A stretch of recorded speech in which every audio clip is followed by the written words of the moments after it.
एक सवाल यह है कि गैर मुस्लिमीन को दावत देने के लिए मनहजे सलफ का तरीका क्या है। देखिए, सबसे पहली चीज दावत के लिए इल्म है। इल्म सबसे अहम चीज है और ये बुनियादी शर्त है किसी को भी दावत देने के लिए, चाहे वो मुसलमान हो चाहे गैर मुस्लिम हो।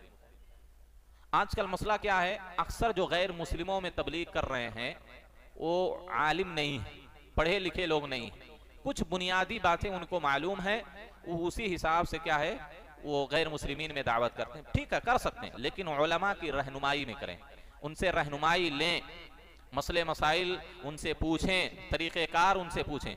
लेकिन लोग उलमा के राब्ते में बिल्कुल नहीं है। अक्सर लोगों की यही हालत है, जो गैर मुस्लिमीन में जो नौजवान दावत का काम कर रहे हैं, कर सकते हैं, बहुत अच्छी बात है। तो इल्म सबसे अहम चीज़ है, सबसे पहली बुनियादी शर्त इल्म है। और उसके बाद गैर मुस्लिमीन की हालात, उनकी कैफियत का इल्म रखना भी ज़रूरी है कि उनकी हालत क्या है, हैं?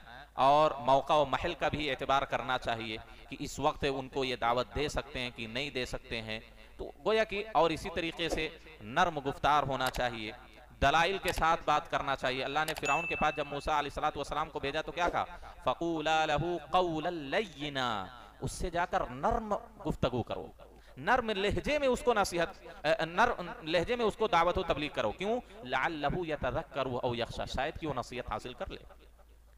तो सबसे पहली चीज दलाइल, इल्म होना चाहिए, दलाइल उसके पास होनी चाहिए, ताकि अगर वो सामने वाला कोई एतराज करे किताब व सुन्नत पर, हमारे दीन पर, हमारे इस्लाम पर, तो उसका दलाइल के साथ जवाब दे सके।